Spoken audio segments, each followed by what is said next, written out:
Everyone thinks the story of Adam and Eve is about fruit and punishment, but what if I told you the tree of knowledge was never really about fruit at all? In Hebrew, this tree represented power so dangerous, it could have made the entire human race go extinct. Here's 7 mind-blowing facts about the tree of knowledge that will transform the way you see this story forever. Number 1, the tree of knowledge was a cosmic power source. In ancient cultures like Mesopotamia and Egypt, sacred trees symbolized divine wisdom and cosmic life.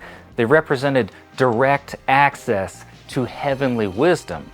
When Genesis puts the tree of knowledge at Eden, a place where heaven and earth meet, it's signaling something huge. Eden wasn't just a garden, it was a divine intersection. Oh yeah, it's just like the Bifrost from Thor. Exactly. A cosmic bridge between heaven and earth.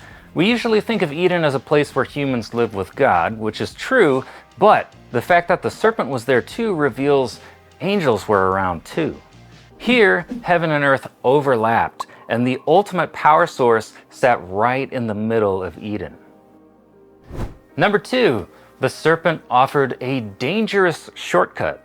Have you ever taken a dangerous shortcut that just blew up in your face? Like trying to fix your car yourself instead of taking it to somebody who actually knows what they're doing? And later it caused an even more catastrophic breakdown.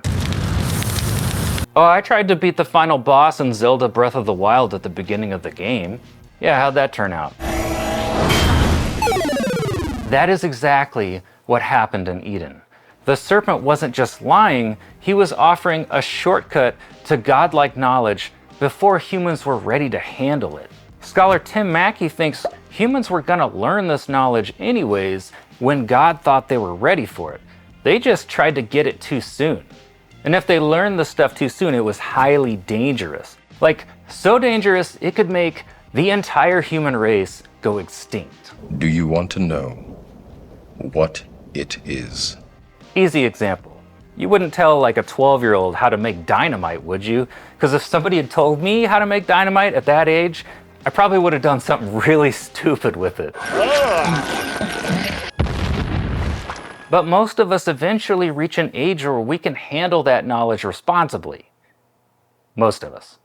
The choice Adam and Eve had to make is kind of like if you were in the Matrix and Morpheus offered you 2 red pills. One that dumps all the knowledge on you at once and destroys you, or another that slowly releases it when you're ready. And here's something that gets lost in translation. When the serpent tells Eve, "You will be like God," in the original Hebrew, it actually says, "You will be like gods," plural.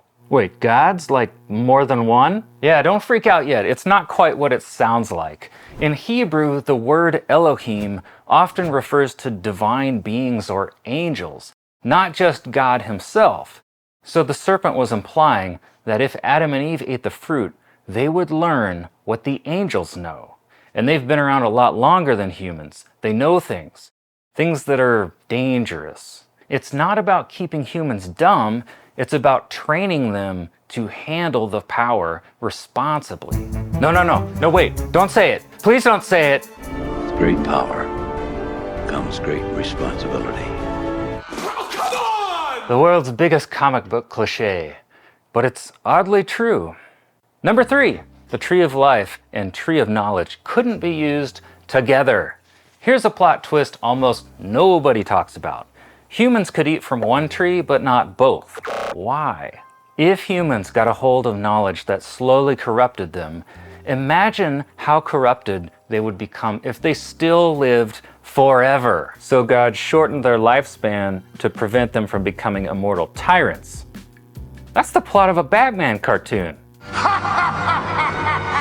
Yeah, apparently the knowledge we learned from the tree is so dangerous that the only way to limit the damage is for us to live relatively short lives. Man, when you frame it that way, death might actually not be a punishment.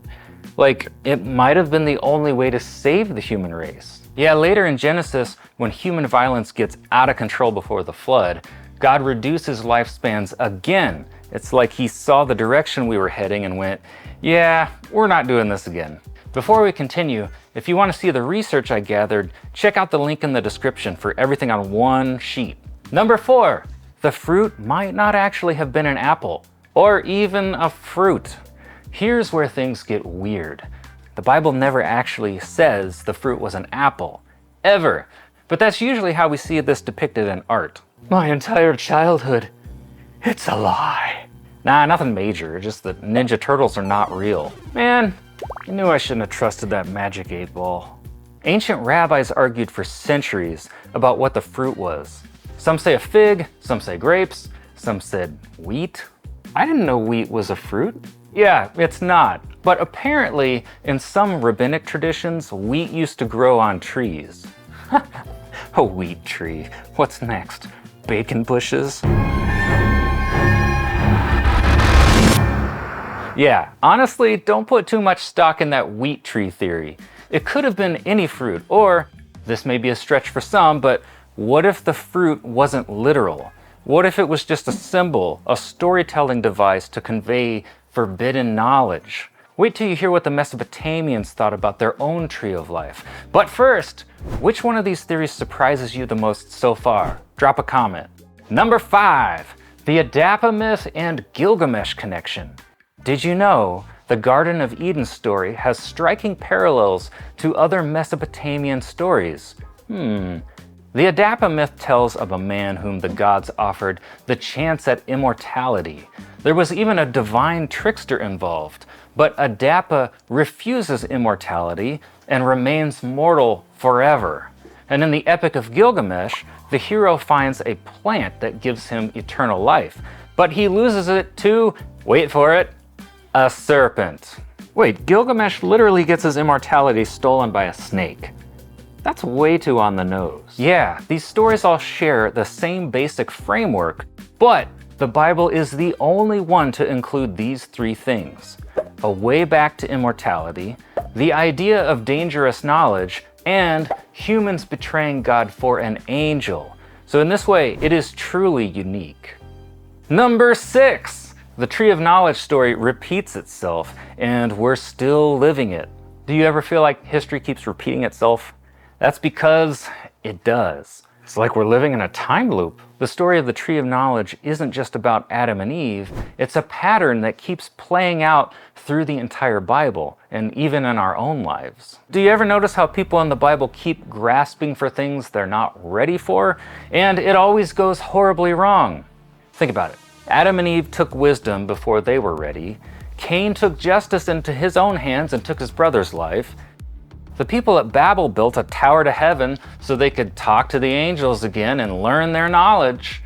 And angels took human wives in Genesis 6. Huh? Yeah, Genesis 6. It's a whole thing. But come on, man, don't hold the good stuff back. Back to the pattern. Again and again, people take something that isn't meant for them yet, and it leads to disaster. So every Bible story is just humanity stealing something from the cosmic fridge before dinner. Pretty much. And we still kind of do this today. I mean, have you ever checked your wife or your girlfriend's texts because you just had to know if she was talking to somebody else?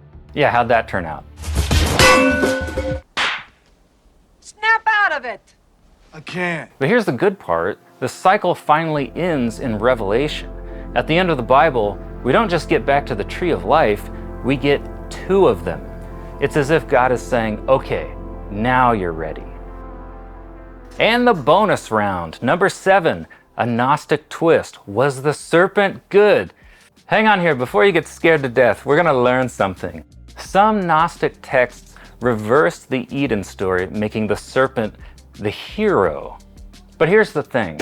Those stories came 1,000 years later, after Genesis was written, and were heavily influenced by Greek dualism, totally foreign to the original Hebrew worldview. And that's why they're not included in the Bible. This pattern plays out with this story too. I mean, if somebody learned that the serpent was a good guy, without understanding that that story came much later, well, that knowledge could really mess somebody up, couldn't it? But I think you're ready to handle that knowledge now. There's one final mystery. The serpent wasn't really a snake. You want to know what it really was? Watch this video next.